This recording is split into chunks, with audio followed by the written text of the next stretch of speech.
Entonces, ya vamos a dar inicio a esta plática y pues nuevamente dando gracias a los organizadores de este evento, de estas pláticas, al doctor Guzmán, a ti, Antonio Sosa y a todos los que nos acompañan. Tenemos por aquí pues ya a muchos amigos, profesores. Y bueno, pues hoy tenemos una plática que se titula Anatomía descriptiva medular y biomecánica a propósito de un caso. Va a ser expuesta por el doctor Julio Roberto Pérez Oliva, cirujano ortopedista y fellow de columna del Instituto Nacional de Rehabilitación. Vaya para allá, para este instituto que es ejemplo de constancia, de disciplina, de aprendizaje en esta área de la columna, y a los profesores de dicho instituto que he tenido la oportunidad de compartir con ellos en algunos, ya hace tiempo pues, pero de algunos ejercicios anatómicos, algunas prácticas anatómicas ahí en el forense. Muchas gracias, doctor Julio Roberto. Pues adelante, el micrófono es suyo y les suplicamos a todas y todos si nos hacen favor de apagar sus audios para que no haya interrupciones a esta plática. Adelante, doctor Julio. Muchas gracias, doctor. Gracias por la introducción. Pues es un gusto hoy poderles dar la charla. Vamos a hablar de anatomía descriptiva medular y biomecánica. Eh, Como se había mencionado, pues ya me encuentro terminando el segundo año de residencia en la alta especialidad en cirugía de columna en el INR. Y quisiera empezar la presentación hablando un poco de la embriología de la columna y de la médula espinal. Esta comienza al empezar la gastrulación. Esta es una etapa en la que se forman las tres capas embrionarias que darán lugar a los órganos y tejidos del bebé. El primer paso, pues, es el desarrollo del sistema nervioso que ocurre a nivel de las células del ectodermo dorsal. Estas se encuentran ubicadas a lo largo de la línea media del embrión en gastrulación. Como resultado, se formará la placa neuronal que formará todas las células neuronales a partir de dos ejes, el anteroposterior y el dorsoventral. Y eventualmente estas placas conformarán el sistema nervioso. Podemos observar que ya a partir del día 13, pues empieza a formarse el nódulo de Henson en la región craneal y en la región caudal, pues la línea primitiva. Esta se irá desarrollando en los próximos días y hasta el día 21-23, pues se encontrarán ya formadas 12 pares de somitas. Y ya el día 25, pues empezará la formación del romboencéfalo. En esta gráfica podemos observar también eh, la, el doblamiento del tubo neural, el cual formará dos estructuras, el tubo neural en sí y una cresta neural. Estas formarán o son son formadas a partir del neuroectodermo. Y en esta gráfica lateral, pues observamos ya el tubo neural en un proceso de cierre. La médula espinal es un órgano segmentario. Cada Es que eso uno de los varias veces 31 se me ha pares pasado que no de puedo enviar nervios espinales esto. irradia a un metámero o segmento corporal derivado de una somita embrionaria. En esta imagen vemos cómo ocurre esto a nivel cervical y va desarrollándose dependiendo de la extremidad hacia la extremidad superior o inferior por segmentos que se corresponden a su desarrollo vertebral. Y durante su desarrollo, pues vemos la formación ya de las estructuras anatómicas que llevarán la función nerviosa a cada sección. En esta gráfica podemos observar ya un desarrollo de las raíces nerviosas que darán la función motora y sensitiva Para su urgencia. a un área muscular o de la piel en específico. Asimismo, los tractos córtico-espinales se irán desarrollando desde la semana 14 hasta la semana 36 de gestación de manera caudal. En esta gráfica vemos eh, la segunda y la cuarta vértebra cervical al nacimiento y hasta el desarrollo en el adulto. Vemos que durante su desarrollo el tamaño del conducto vertebral va cambiando y presentando distribuciones diferentes, correspondiéndose a nivel cervical, aquí vemos la vértebra C2, que el orificio vertebral pues tiene el diámetro de un dedo pulgar, el lumbar del dedo índice y el torácico del dedo meñique. Cabe mencionar también que durante el proceso de cierre del tubo neural, durante la primera parte de la neurulación, pueden existir defectos. Estos llevar a la formación de defectos como la craneosinostosis, la anencefalia, si no hay un cierre adecuado craneal, o la espina bífida si ocurre en algunas de las regiones inferiores de la médula espinal. Ya en la segunda etapa de neurulación, que es después de los 35 días, pues puede ocurrir también si hay un defecto en el cierre, que ocurra un disrafismo espinal provocado por un lipoma o a partir del cuarto mes, la presencia de una encefalocele si hay un defecto en el cierre a nivel occipital. La médula espinal se define como una estructura neural ubicada entre la unión cérvico-medular y la punta del cono medular. Como mencionábamos, hay 31 nervios espinales y cada segmento se corresponde a una raíz. Cada nervio espinal consta de una raíz sensitiva y una raíz motora. El primer nervio cervical y el nervio coxigio no tienen raíz dorsal ni presentan dermatoma. Los primeros 7 nervios espinales cervicales existen por encima de la vértebra del mismo número. El nervio de C8 emerge entre la séptima y la primera vértebra torácica y los nervios espinales restantes caudalmente emergen por debajo de la vértebra del mismo número. El lunes. Del lado derecho observamos como cada segmento o dermatoma está inervado por una región en específico y dependiendo de la raíz se corresponde. Continuando con la anatomía estructural de la médula, pues esta se encuentra formada por materia blanca y materia gris. La materia blanca es externa y presenta fascículos y tractos sensoriales ascendentes y motores descendentes. Y la materia gris interna está conformada por cuerpos neuronales, dendritas, axones y células gliales, con forma que recuerda a las alas de una mariposa, con 4 prolongaciones o astas. Las astas anteriores son cortas, las posteriores son más largas, y la sustancia se forma por conexiones de neuronas sensitivas y motores por medio de neuronas intercalares. El asta anterior de la sustancia gris tiene función motora, mientras que el asta posterior tiene una función sensitiva. La materia gris está rodeada por un canal central que es anatómicamente una extensión del cuarto ventrículo y está revestido por células ependimarias lleno de líquido cefalorraquídeo. La longitud media de la médula espinal en mujeres es de 41 a 43 centímetros y en hombres de 45 centímetros aproximadamente. En esta gráfica podemos observar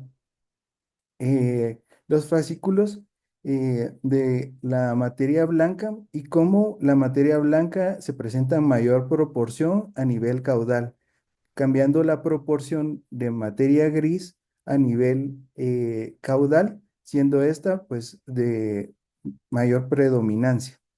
La materia gris también se divide en 10 láminas o segmentos. En esta gráfica podemos observar cómo cada segmento, tanto de la materia gris y blanca, se corresponde a una región anatómica. En esta podemos observar que la S se corresponde a la región sacra, a la región torácica y a la región cervical. Estos tractos o fascículos se corresponden a nervios que llevarán sensación sensitiva y los de color amarillo, motora. Y los que están de color rosa, pues tienen una función bidireccional. Pasando ahora a describir las meninges, los espacios subaracnoideo y el fluido espinal. Estas membranas pues recubren la médula eh, y son condensaciones del mesénquima que rodean al tubo neural. Yendo de externo hacia interno, pues la primera capa que encontraremos es la dura madre. Esta es visible a las 8 semanas de gestación. Es una membrana densa de tejido conectivo fibroso en cuya superficie interna presenta una capa de epitelio escamoso simple. Su superficie externa fusiona con los tejidos adiposos y areolar epidural, separándola de las paredes del canal espinal. La duramadre es escasamente vascularizada y contiene algunas fibras nerviosas.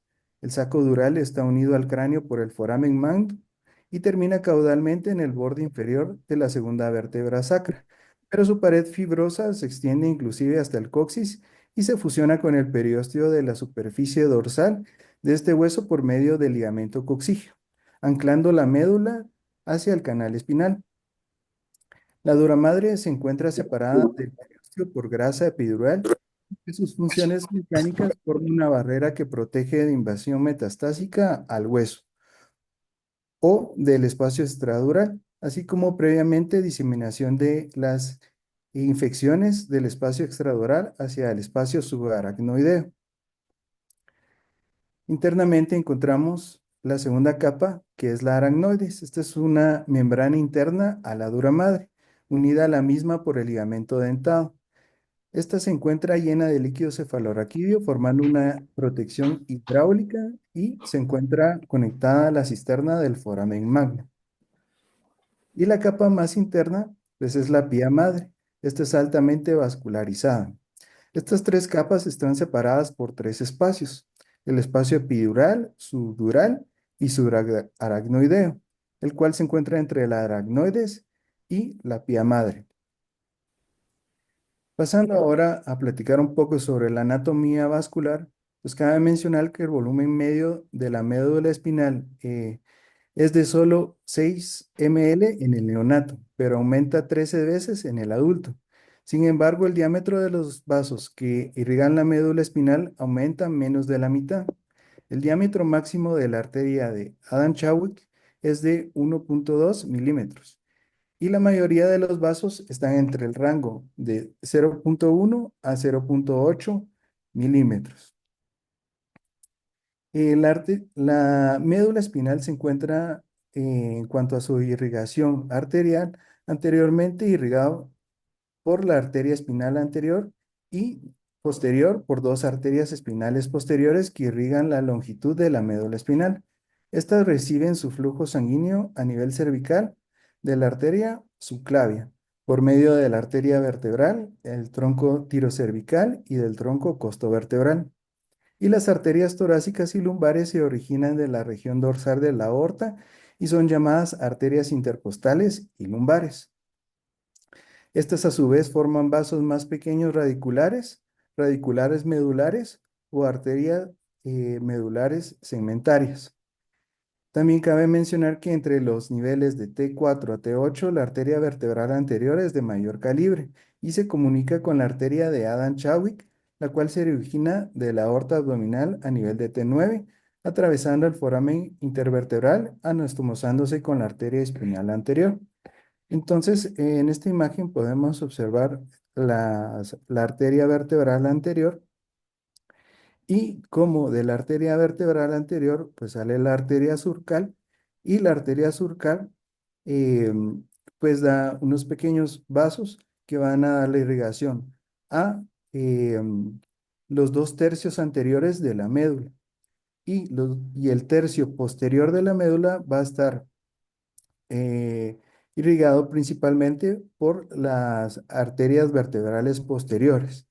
En la región central de la médula, pues se dará la irrigación por los capilares de las arterias surcales y en la periferia estará dado principalmente por las arterias o vasos de la pía madre.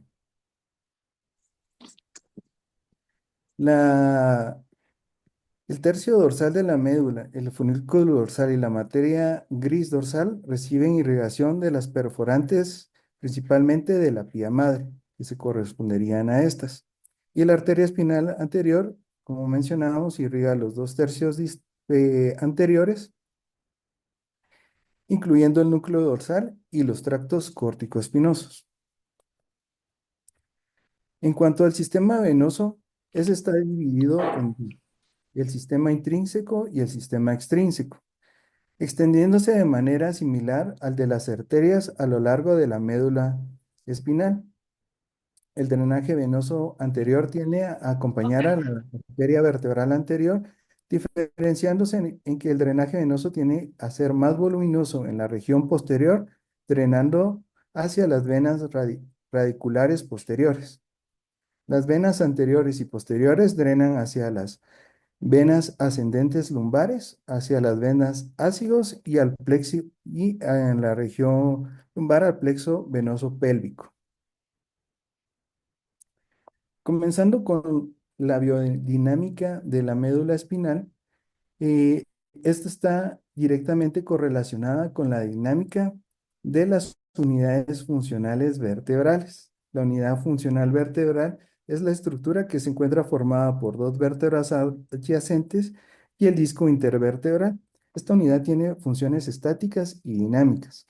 Los movimientos que permite la unidad vertebral funcional son los movimientos de rotación y traslación, soportando fuerzas de compresión, torsión y cizallamiento en los distintos ejes.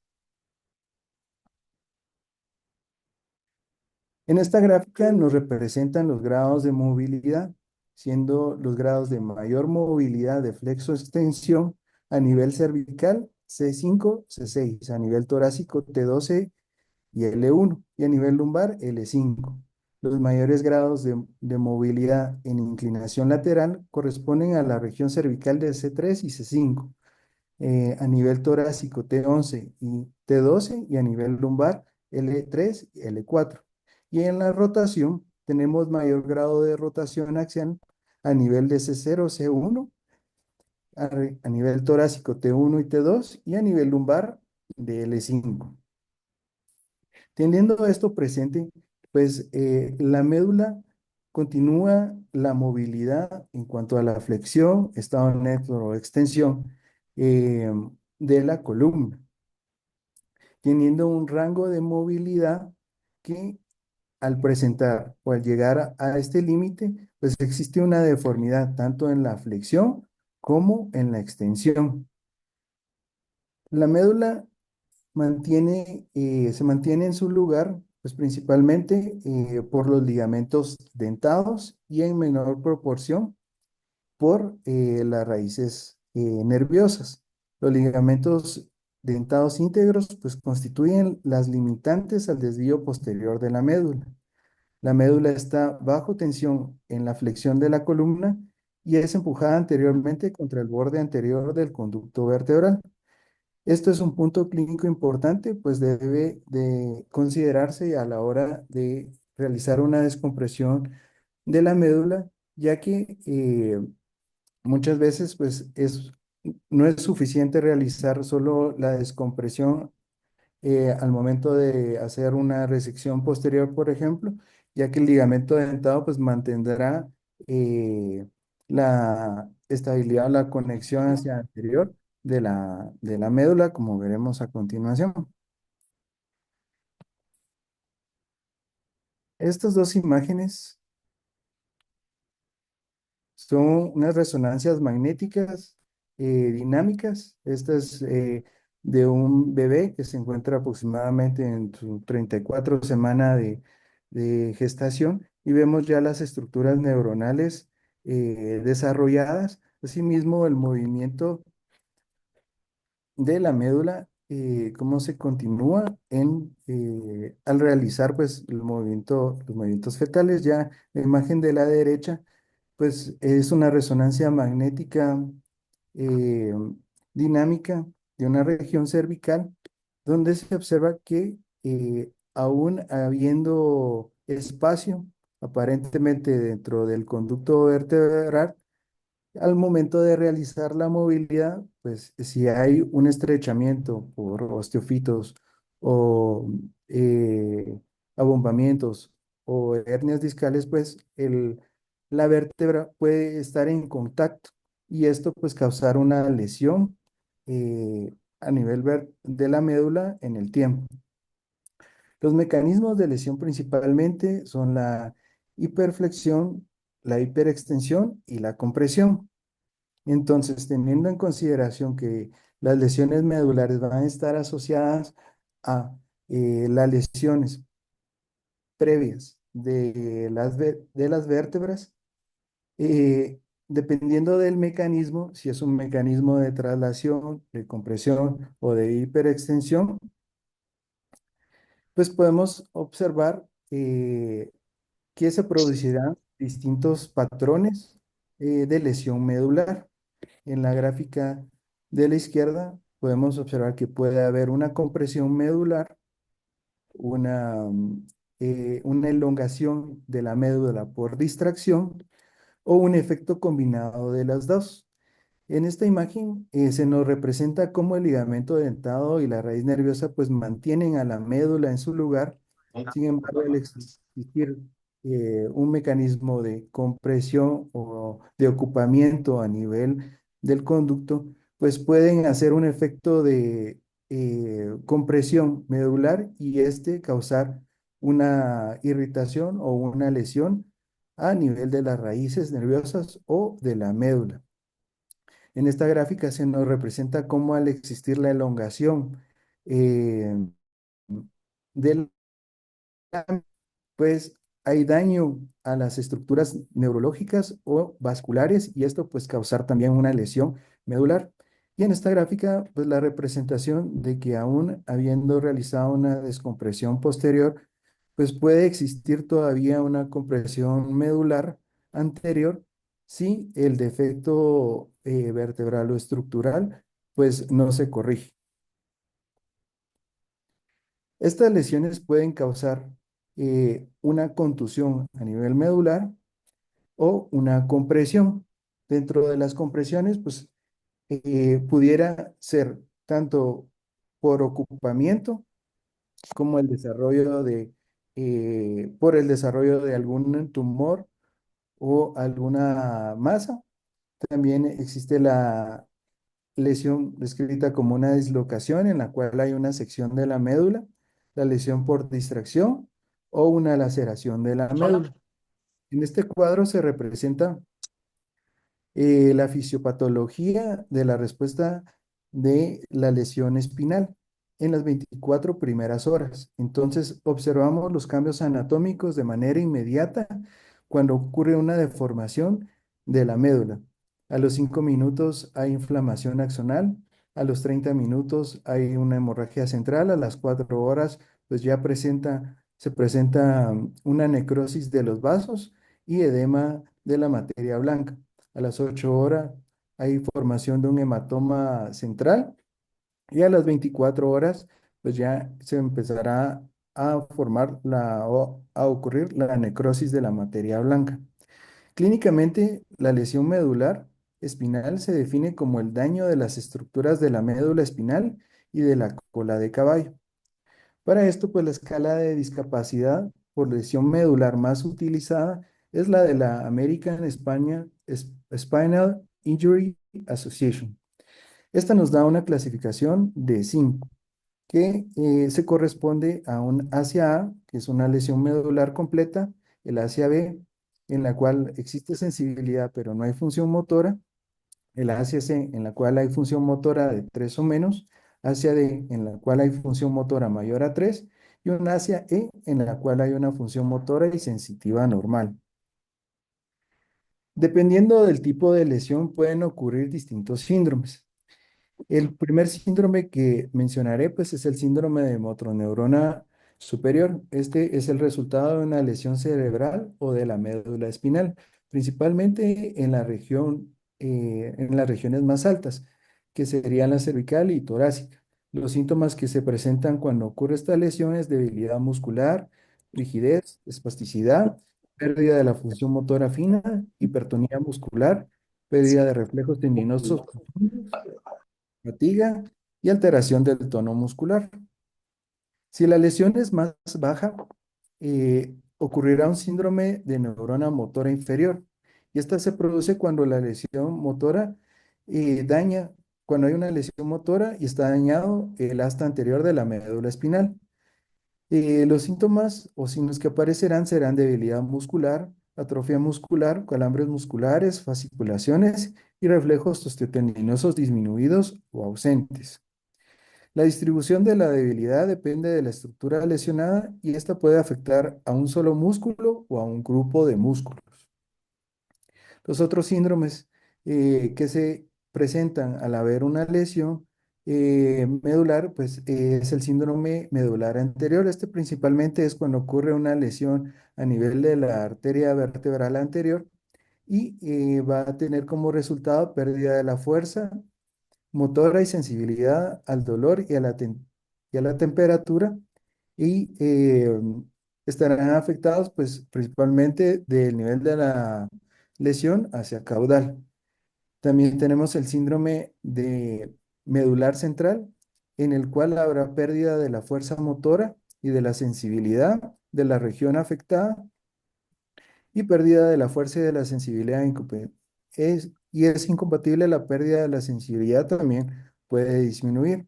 Tenemos el síndrome de Brown-Sequard, en el cual el lado de la lesión pues tendrá pérdida del control de movimientos voluntarios y el lado contralateral a la lesión pues presentará alteración en la sensibilidad y dolor.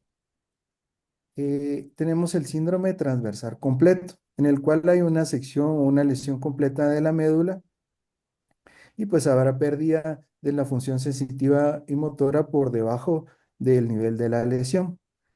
También existe el síndrome del cono medular, que son lesiones alrededor del E1, que tendrá como síntomas parestesias en las piernas, pérdida de la sensibilidad perianal, disfunción eréctil, retención urinaria, incontinencia fecal, disfunción del esfínter anal y pérdida del reflejo bulocavernoso y de la contracción anal. El primer caso que traigo a presentar es una paciente femenina de 56 años, ama de casa, originaria y residente de la Ciudad de México. Tiene como antecedentes obesidad desde la adolescencia. Le realizaron una cirugía de manga gástrica a los 8 años y sin demás antecedentes de importancia. En cuanto a su padecimiento actual, pues la paciente presenta un dolor difuso en la zona torácica de 2 años de evolución, pérdida de la fuerza y sensibilidad en extremidades pélvicas de 8 meses de evolución. Refiere que hace 2 meses pues perdió la capacidad de la bipedestación previa a su consulta y un mes previa a su consulta pues presentó pérdida de control de esfínteres. En cuanto a su examen físico, observamos que la paciente pues tiene pérdida completa de la fuerza y disminución de la sensibilidad desde el nivel de T6, así como disminución de los reflejos. Este es un video de la paciente, pues tiene completa movilidad de sus extremidades superiores, sin embargo, tiene pérdida de la función motora de sus extremidades inferiores. Estas son las radiografías panorámicas de la paciente. No se observa ningún signo radiográfico de fractura o de inestabilidad. Esta es la resonancia magnética de la paciente, en la cual se observa una masa que ocupa el espacio a nivel de T4 y T5. Esta pues tiene los bordes bien definidos y observamos cómo desplaza la médula espinal. En su resonancia magnética con gadolinio, pues se observa que la masa capta el gadolinio, que tiene bordes definidos y da la impresión de ser una masa sólida. Dependiendo del lugar donde se encuentre la lesión, pues podríamos clasificarla como extradural, también como extramedular intradural o intramedular. Aquí podemos ver la representación de la localización de las masas. Entonces tenemos como diagnóstico pues un tumor intrarraquídeo, intradural, extramedular, un probable meningioma a nivel de T4, T5. La paciente presenta un síndrome de motoneurona superior y está clasificada como una CAB. La cirugía propuesta pues fue un abordaje torácico posterior, una laminectomía de T4, T5 y una resección del tumor más duroplastía y laminoplastía. Estas son las imágenes clínicas del procedimiento. Se realizó un abordaje posterior. Ya a nivel medular, podemos ver la duroplastía y se localiza el tumor a nivel de la lesión para posteriormente pues hacer la resección del mismo. Y en esta última imagen pues ya vemos la reparación de la dura madre, obteniéndose esta masa, la cual se mandó a patología. Estas son las laminías de la paciente. En las laminías pues se observaron calcificaciones, también se observaron células meningoteliales y la presencia de cuerpos de pesamoma. En el diagnóstico patológico, pues no reportaron un meningioma pues, pseudonematoso grado 1 histológicamente. Estas son las imágenes de la paciente en su evolución posoperatoria y se observa pues ya una mejoría en cuanto a la movilidad y la fuerza de las extremidades pélvicas. Traigo otro caso, es un paciente masculino de 34 años que al momento de la consulta pues se encontraba desempleado, originario de la Ciudad de México. Como antecedentes, pues tabaquismo que inició hace 15 años. El paciente refiere que en diciembre de 2021 pues presenta una caída de una altura de 3 metros sobre el hemicuerpo izquierdo. En abril de 2022 pues tiene un dolor intenso localizado principalmente en la zona toracolumbar que irradia a la región costal y extremidad pélvica izquierda, limitando sus actividades diarias. Tiene una disminución progresiva de la fuerza en ambas extremidades pélvicas. Por subsecuente a esto, pues presentó 6 caídas y en septiembre de 2022, pues consulta por primera vez en nuestra unidad. Estas son las imágenes clínicas del paciente. Como pueden observar, pues tiene dificultad para mantener el equilibrio en bipedestación. Estos son los videos clínicos del paciente. Para su deambulación, pues necesitaba de un apoyo externo para poder mantener el equilibrio y evitar las caídas. Vemos una marcha neuropática que refleja una disminución de la fuerza en las extremidades pélvicas.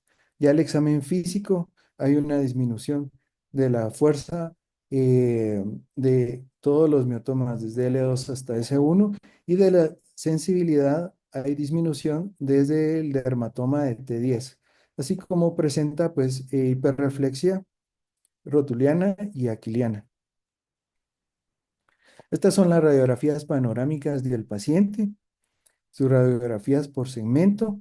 A primera vista, pues no se observa ninguna lesión a nivel vertebral, una desviación, sí se observa una desviación hacia lateral, hacia la derecha del paciente, en bipedestación en la radiografía panorámica, pero no hay nada más que llame la atención, a menos de que pues tengamos un poquito más de detalle y a nivel de la vértebra o del cuerpo vertebral de T9, pues logramos observar una pequeña imagen eh, de forma ovoide que tiene bordes y eh, bien definidos. Esta es la resonancia magnética del paciente. En la resonancia podemos observar en la en su versión de T1, que presenta una masa con bordes bien definidos y que esta pues se encuentra ocupando también el espacio del conducto vertebral. Y vemos en que en las tres secuencias, en T1, T2 y en STIR, se presenta como una masa ISO. En esta resonancia pues se representa el espacio del conducto vertebral y nos ayudará para definir el área que se encontrará eh, ocupada por este tumor o esta masa. En la resonancia magnética en su corte coronal, observamos cómo la médula es desplazada hacia la izquierda por la masa. Y en la resonancia magnética con contraste, pues observamos que hay una captación del medio de contraste, que en este caso fue gadolínio. Y la masa se encuentra directamente posterior al cuerpo de T9. En cuanto al electrodiagnóstico, nos reportaron una alteración de la vía somatosensorial para extremidades bilateral por bloqueo de la conducción del estímulo nervioso tibial de los dermatomas de L2 a L5. Según su diagnóstico topográfico, pues el paciente presentaba un síndrome de debilidad muscular, un síndrome doloroso dorsal, una alteración de la motoneurona superior y una paraplegia. Ya llegando al diagnóstico nosológico, pues el paciente presentaba un tumor intrarraquídeo, intradural, extradural, extramedular a nivel de T9 y una compresión de la médula espinal. Teniendo esto presente, pues podemos hacer una revisión de qué tumores pueden tener estas características y se correspondería ya sea a un schwannoma o un meningioma. En cuanto a la evaluación y diagnóstico, pues las radiografías no nos suelen ser de mucha ayuda ya que no nos darán una imagen muy concreta de existir una tumoración a nivel del conducto vertebral. La tomografía pues puede mostrar imágenes de compromiso osteoarticular sin que este pues tampoco nos dé información en cuanto a la etiología del mismo. Por lo que el examen de elección sería la resonancia magnética en en sus distintas secuencias. Y la mayoría de los meningiomas pues mostrarán ser hiper o isointensos en imágenes ponderadas en T2 y de intermedio a hipointenso en imágenes ponderadas en T1. Estas se observarán a menudo como lesiones sólidas y bien circunscritas con una amplia fijación dural.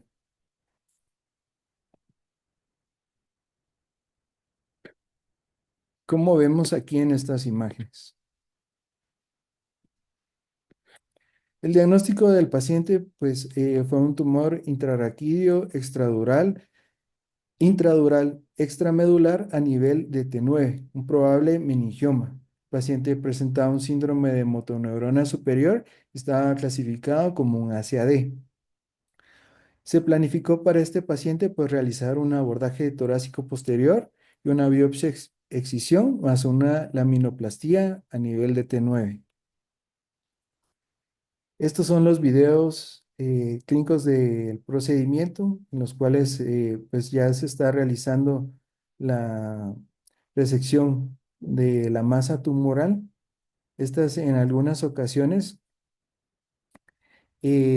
pueden estar cubiertas o separadas por eh, una membrana a nivel subaracnoideo.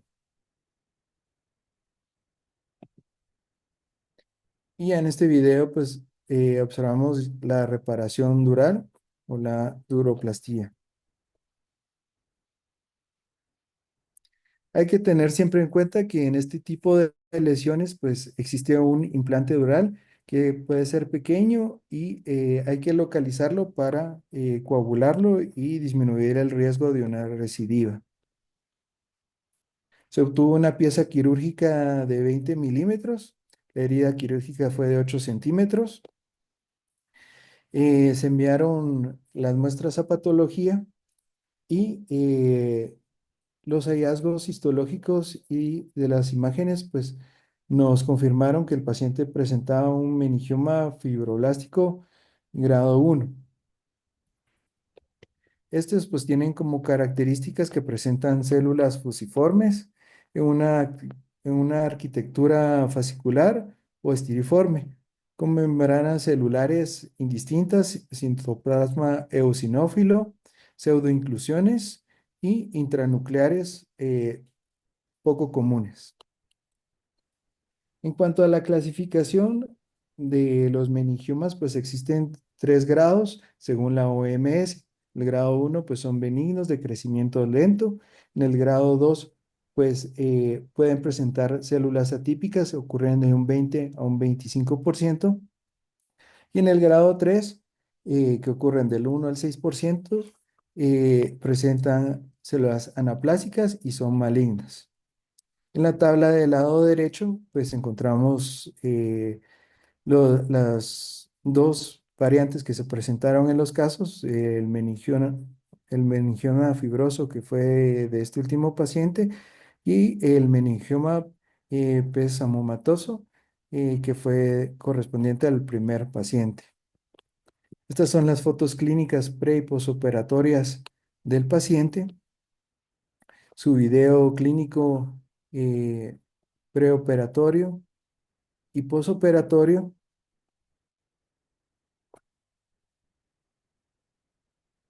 sus radiografías control, en cual observamos pues la fijación que se realizó con placas de pequeños fragmentos hacia las láminas y posterior al procedimiento, pues el paciente presentó una disminución de la fuerza del lado derecho en comparación a su estado preoperatorio. Al paciente se le ha dado seguimiento y en su seguimiento a un año, pues el paciente presenta mejoría de la fuerza eh, en todos los miotomas. Estas son las fotos clínicas del paciente a su seguimiento a un año. Podemos ver las imágenes del video eh, con el cual el paciente pues presentaba una dificultad para la deambulación y ya en su posoperatorio pues tiene una deambulación más fluida, puede caminar de talones, también de puntillas y presenta una mejoría significativa en cuanto a la fuerza y no ha habido recidiva del dolor. Esta es su resonancia control pre y posoperatoria, en la cual pues observamos que no hay una recidiva y no se observa pues que haya un ocupamiento o una alteración a nivel medular o del conducto medular. Bueno, estos son los dos casos que traía a presentarles. Muchas gracias por su atención.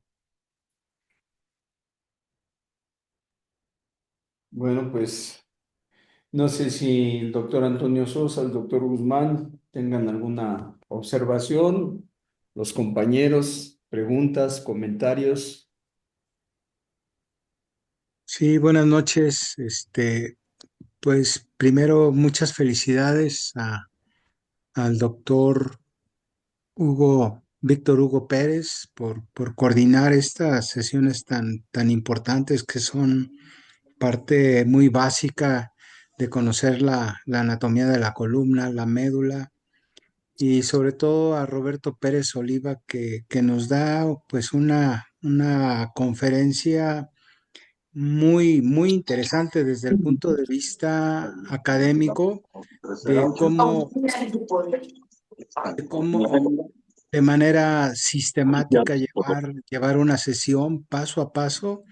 Me gusta a mí mucho la parte académica que lleva el Instituto Nacional de Rehabilitación, porque de ahí se han ido a muchas partes de América ya a trabajar esta parte de la neurocirugía o de la ortopedia y sobre todo aquí en nuestro país, creo que el Instituto Nacional de Rehabilitación tiene esa formación académica muy importante que hoy lo estamos viendo, que nos están dando cómo planear y cómo organizar una cirugía y sobre todo que tenga un éxito totalmente eh, conformado de acuerdo a la literatura mundial.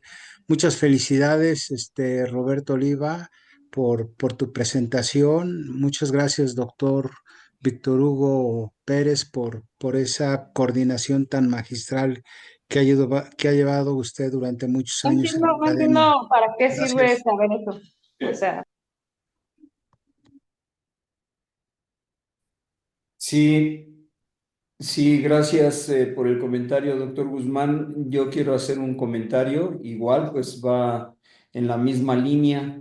Una excelente plática que nos ha dado el doctor Julio Pérez. La verdad es que estos casos son muy interesantes. Me acuerdo mucho de mis años mozos en los que nos decían nuestros profesores que cuando nosotros íbamos a ir por un tumor intradural extramedular, pues los más frecuentes a nivel torácico son los meningiomas. Y también nos hablaban de dos compartimientos que efectivamente existen a ese nivel. Hay un compartimiento anterior y un compartimiento posterior.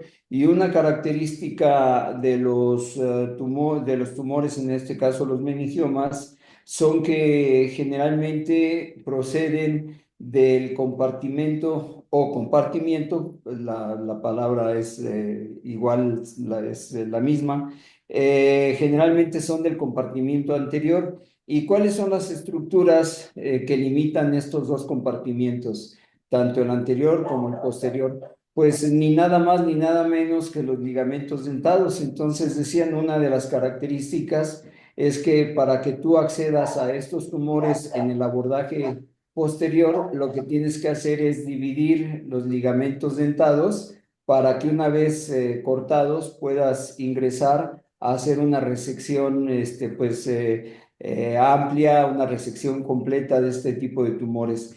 Y lo que observé en estos dos casos es que se encontraban prácticamente en el compartimiento posterior. La pregunta es, hubo que dividir, hubo que cortar ligamentos dentados para resecar estos tumores completamente? Buenas noches, doctor. Gracias por la pregunta. No se hizo ninguna sección de ligamento dentado.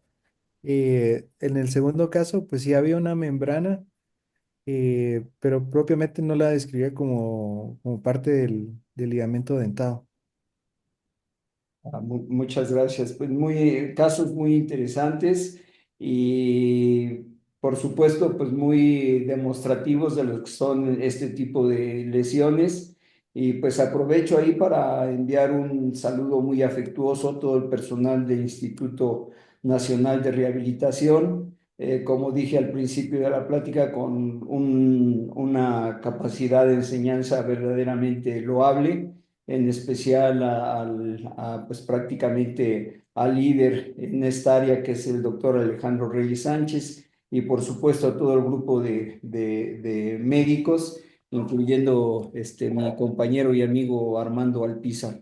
Un abrazo para todos. No sé si hay alguna pregunta, vamos a revisar aquí en el chat, a ver si no hubo alguien que hizo alguna pregunta por aquí. Sí, aquí tenemos una pregunta de Federico. Dice, en el último caso, ¿qué tipo de placas le pusieron a las láminas? Y buenas noches. En ese caso se utilizaron unas placas de microfragmentos. Estas placas pues regularmente se utilizan para hacer fijaciones a nivel mandibular, también a nivel de los metacarpianos. Son unas placas pequeñas y tienen unos tornillos bastante finitos que sirven solo para fijar la lámina y permitir pues una estabilidad o que ocurra ahí un proceso de cicatrización y de fibrosis que mantenga pues protegida la médula posterior al procedimiento. No veo más preguntas. Gracias por la respuesta, estimado doctor Julio. No veo más preguntas, comentarios. Parece ser que tampoco hay. Doctor Antonio Sosa, ¿alguna observación a esta excelente conferencia? Pues bueno, yo quería, bueno, que ver si había algún comentario del doctor Reyes Sánchez o del doctor Alpizar. Yo un pequeño comentario. Fíjate que ahorita que pasaste a exponer tus excelentes casos después de anatomía, comentabas sobre la coagulación del implante dural. Fíjate que ahí algo bien interesante, Doc. Hay una revisión muy grande de meningiomas por Cohen-Gadol. Y ya se demostró que, por ejemplo, a nivel craneal y a nivel medular, bueno, a nivel de columna, los meningiomas acá abajo les va igual si haces coagulación o no, a diferencia de los intracraneales. En los intracraneales sí te da disminución del Simpson. Acá se hizo una revisión muy grande, te repito, por Cohen-Gadol y no hubo diferencia significativa entre coagularla y no coagularla. Y a mí se me hizo muy interesante eso, porque yo tenía también pensado siempre eso, no hay que coagular el implante dural, hay que coagularlo. Y acá abajo, pues una revisión muy grande hizo esa comparación que creo es un comentario nada más, Doc, que cité en algún artículo. Gracias. Doctor Alpizar, doctor Reyes Sánchez, ¿algún comentario? Sí, Sí, no sé si me escuchan. pues, sí. Sí. No, perdón, Armando, tú primero. No, lo que pasa es que pues agradecer la invitación a venir a exponer estos este, simposium que tienen mucha audiencia, por cierto, y muchas felicidades.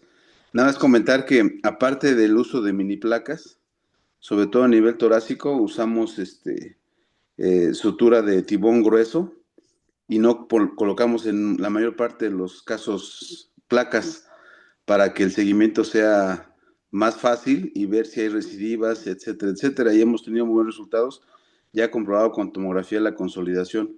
Por la cifosis de la columna se hace una consolidación, yo creo que como más del 90% de los casos que tenemos, en donde nada más amarramos, desinsertamos en la parte caudal, ponemos la lámina, hacemos unos cortes con el osteotomo, con el bone scalp, para que quede estable la lámina y hemos tenido muy buenos resultados con esto. En cambio de cuando se usan las mini placas, en donde existe cierta artefactos cuando se hace la resonancia magnética. Y felicidades por el caso. Gracias. Gracias. Yo solo quiero comentar que nos estamos desviando hacia los casos, pero me pareció muy buena la eh, síntesis de la anatomía, que pues, parece muy árida a veces, pero creo que Víctor Hugo nos puede aseverar que a pesar de ser árida, cuando conocemos muy bien la anatomía, pues podemos actuar de forma más importante hacia la médula y hacia la columna vertebral. Entender que la columna no es un hueso que le estorba al cirujano para descomprimir la médula espinal, sino que es todo un órgano y que hay que reconstruirla cuando abordamos para hacer una resección tumoral o para hacer una liberación de las raíces nerviosas o de la misma médula espinal por algún compromiso de discal o de una estenosis radicular del conducto raquídeo. Eh, si lo hacemos bien, sabiendo que la anatomía tiene que preservarse, pues intentamos hacer técnicas que son más funcionales y que dejan menos secuelas a los pacientes. Y por eso es que siempre reconstruimos la columna vertebral después de actuar en el espacio interraquídeo. Intentamos hacer siempre lo más funcional que se pueda la columna. Nuevamente me parece que es muy importante saber que la síntesis que hizo el doctor Julio Roberto Pérez Oliva fue muy interesante, me pareció que iba a ser muy árida la plática, como habitualmente las pláticas de anatomía, pero lo hizo muy ameno y me parece que es muy agradable tener este tipo de pláticas. No sé tú qué opinas, Víctor Hugo, pero tú que eres todo un anatomista de esta región y que tienes muchos años y mucha experiencia y unas imágenes impresionantes, las conozco desde hace muchos años. Buenas noches y nuevamente gracias por la invitación a nuestro servicio. Gracias, doctor.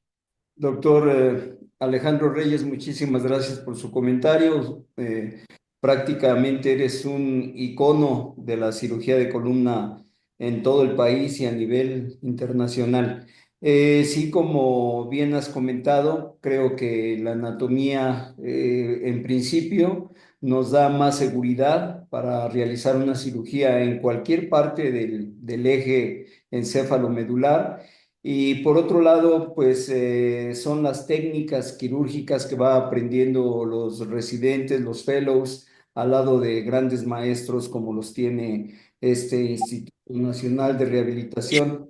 Hoy día se siguen impartiendo cursos, talleres en anatomía quirúrgica. Por ahí se está programando uno nuevamente por el doctor Armando Alpizar. Y pues bueno, la verdad es que si ustedes llegan a llegan a enterarse de esto en el momento en que se planteen, no dejen de asistir. La anatomía es vital en la cirugía. Pues muchas gracias y dejamos la palabra al organizador de este Spine Webinar, entre otros, el doctor Antonio Sosa. Sí, gracias nada más para dar un aviso súper rápido antes de que se salgan. Gracias, doctor Roberto Pérez. Muchísimas gracias por todo el apoyo y por, pues realmente, eh, las ganas, ¿no? Que siempre han existido y el apoyo del Instituto Nacional de Rehabilitación siempre ha estado. Y pues bueno, se los agradecemos mucho.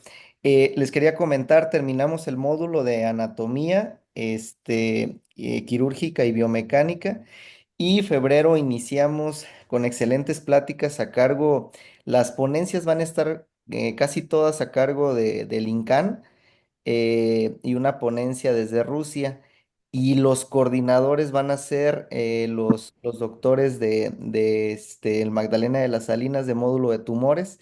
Entonces, pues van a estar muy interesantes las pláticas también para que vayan haciendo su agenda. Hay pláticas muy, muy buenas.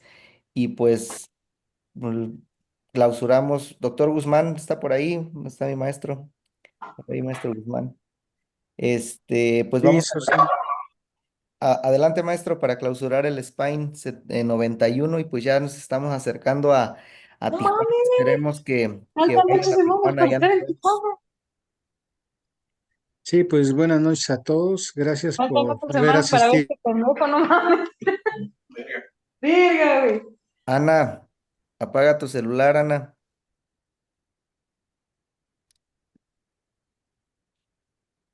Listo, Bueno, doc. sí, listo.